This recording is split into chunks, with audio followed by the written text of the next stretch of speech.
Good morning बच्चों। आज हम लोग देखेंगे जेनेटिक्स, जो कि पिछले क्लास में जेनेटिक्स में हम लोग पढ़े थे जीन के बारे में, और हेरिडिटी के बारे में भी कुछ खास पढ़ लिया था। थोड़ा सा और बचा हुआ है जो कि आज हम लोग कर लेते हैं। देखिए, पेरेंट हम लोग देखेंगे कि पेरेंट है। पेरेंट के अंदर एक मदर होता है, एक फादर होता है। देखिए, फादर और मदर होता है, यानी कि मेल और फीमेल। ठीक है। तो इसके अंदर हम लोग देखते हैं कि इसका जो गैमेट होगा, वो गैमेट का क्या नाम है, उस गैमेट का नाम क्या होता है, तो स्पर्म होता है। और फीमेल में गैमेट का क्या नाम होता है, तो वह होता है एग। ठीक है, या ओवम भी कहते हैं, या इसको ओवम भी कहा जाता है। चलिए, तो ये गैमेट होता है, हिंदी में इसको युग्मक कहते हैं। ठीक है।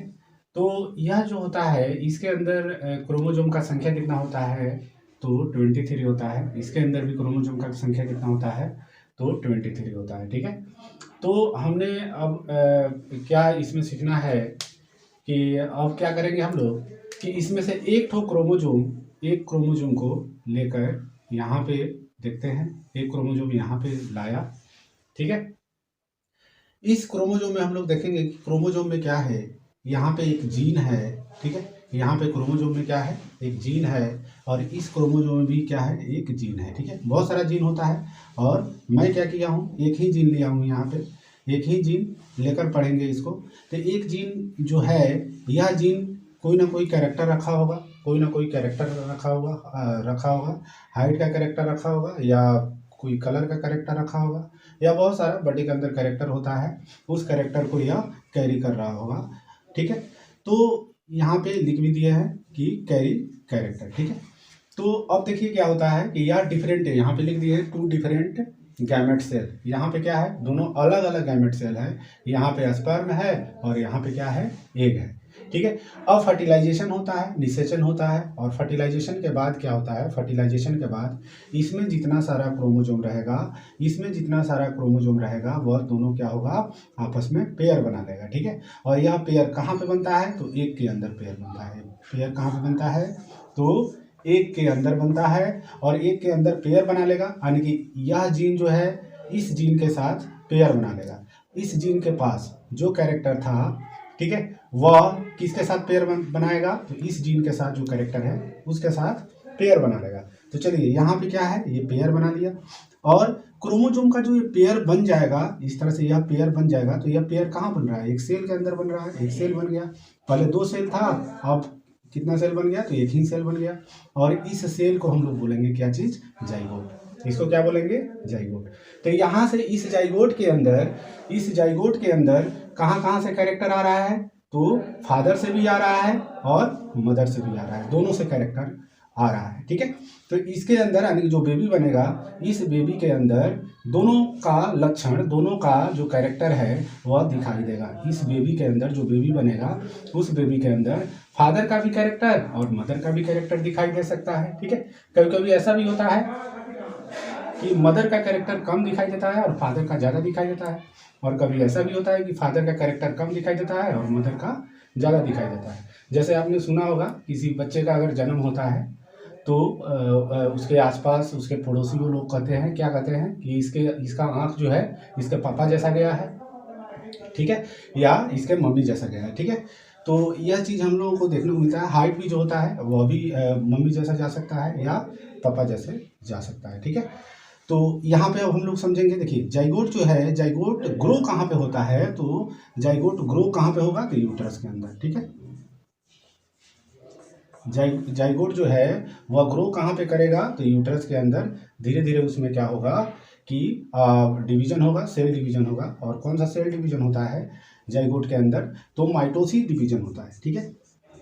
माइटोसिस, इसके अंदर जो सेल डिवीजन होता है वह माइटोसिस सेल डिवीजन होता है। और डिवीजन करने में कितना टाइम लगाता है, पूरा तरह से एक बेबी बनने में कितना टाइम लगाता है, तो 9 मंथ टाइम लगाता है। ठीक है। और 9 मंथ में क्या होता है, पूरा तरह से डिवीजन करके एक बेबी बन जाता है, एक चाइल्ड बन जाता है। ठीक है, जिसको हम लोग न्यू इंडिविजुअल भी कहते हैं। ठीक है। तो यहाँ तक आप लोगों को समझ में आ गया होगा। यहाँ पे हम लोग क्या समझे हैं कि फादर का जो कैरेक्टर है और मदर का जो कैरेक्टर है वह किस में जा रहा है, किस में जा रहा है, तो उसके चाइल्ड में जा रहा है, उसके बेबी में जा रहा है, ठीक है, न्यू इंडिविजुअल के अंदर जा रहा है। और किसके द्वारा जा रहा है, तो देखिए यहाँ पे जीन के द्वारा जा रहा है। किसके द्वारा जा रहा है, जीन के द्वारा जा रहा है, ठीक है। और यह कैरेक्टर जब ट्रांसफर हो रहा है, ठीक है, पेरेंट से उनके चाइल्ड के अंदर जब कैरेक्टर ट्रांसफर हो रहा है, तो इसी को हम लोग क्या कहते हैं, हेरिडिटी। तो हेरिडिटी आज पूरा कंप्लीट हम लोग कर लिए, जीन पहले से कंप्लीट कर चुके हैं। अब हम लोग पढ़ेंगे वेरिएशन, ठीक है। तो वेरिएशन में देखिए क्या होता है, यहीं पे समझा देता हूँ पहले। देखिए वेरिएशन में क्या हो रहा है कि मेल और फीमेल यानी कि मदर और फादर का कैरेक्टर जो है चाइल्ड के अंदर जा रहा है, ठीक है। लेकिन ऐसा भी होता है कि मदर और फादर का कैरेक्टर चाइल्ड के अंदर जाने के अलावा कुछ नए भी कैरेक्टर बच्चों के अंदर आ जाता है, ठीक है। जैसे कि मान लीजिए एक एग्जांपल हम देते हैं, जैसे कि मेल जो है वह भी क्या है, नाटा है, ठीक है, एक छोटा है, इसका भी हाइट मान लीजिए मीडियम है, इसका हाइट जो है मीडियम है, और फीमेल का भी हाइट क्या है, मीडियम, दोनों का हाइट मीडियम है। लेकिन जो चाइल्ड हुआ है, जो बेबी हुआ है, बेबी का हाइट जो है यह क्या है, लंबा है, ठीक है, बेबी जो है लंबा हो गया, ठीक है। तो इसके अंदर देखिए, इसके अंदर यहाँ से कैरेक्टर नहीं आया, यहाँ से एक नया कैरेक्टर बन गया, यहाँ पे क्या हुआ, एक नया कैरेक्टर बना। तो जो नया कैरेक्टर बनता है उसको हम लोग बोलते हैं वेरिएशन। जो नया कैरेक्टर बन जाएगा उसको बोलते हैं हम लोग वेरिएशन। अगर किसी प्रजाति का अगर बात किया जाए, किसी स्पेसीज का बात किया जाए, ठीक है, तो उस स्पेसीज के अंदर हम लोग देखते हैं कि डिफरेंट टाइप्स के एनिमल या कोई भी प्लांट जो होता है वह डिफरेंट टाइप्स के होते हैं, एक जैसे नहीं होते हैं, सभी अलग अलग होते हैं, ठीक है। तो वह क्यों ऐसा होता है, वह होता है वेरिएशन के कारण, और वेरिएशन जरूरी भी है, ठीक है। जैसे कि बहुत पहले जो ह्यूमन जाति था वह कैसा था, मंकी जैसा था, ठीक है, जिसको क्या कहते हैं, चिंपैंजी शायद कहते हैं उसको। तो वह धीरे धीरे कैसा हो गया, एक स्मार्ट ह्यूमन के मतलब स्मार्ट एक मनुष्य बन गया, ठीक है। तो यह कैसे हुआ, कि किससे पॉसिबल हुआ, तो वह वेरिएशन के कारण पॉसिबल हुआ, ठीक है। चलिए फिर से हम लोग वेरिएशन देख लेते हैं, और ठीक है। तो वेरिएशन जो है, वेरिएशन में हम लोग देख लेते हैं, थोड़ा सा थ्योरी इसका देख लेते हैं, ठीक है। तो इसमें क्या है, the differences in the characters और trait among the individuals of a species is called variation.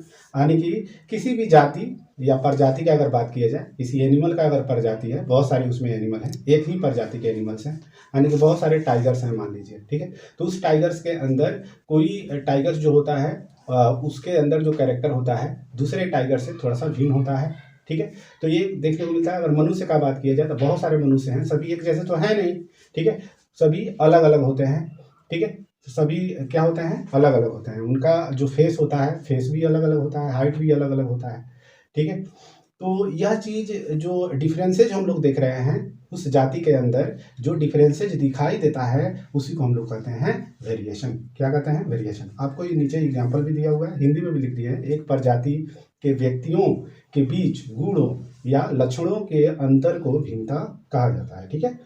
तो हम लोग देखेंगे एग्जाम्पल में क्या दिया हुआ है। तो एग्जाम्पल है, human height is a trait which show variation, ठीक है। ह्यूमन हाइट एक तरह का क्या है, ट्रेट है जो वेरिएशन दिखाता है, ठीक है, शो करता है वेरिएशन को। कैसे, तो कुछ पीपल जो होते हैं, कुछ लोग जो होते हैं बहुत ज़्यादा लंबे होते हैं। यहाँ पे फिगर बना के आप लोगों को बता दिया हूँ, देखिए थोड़ा दुबले या हो गए हैं, ठीक है।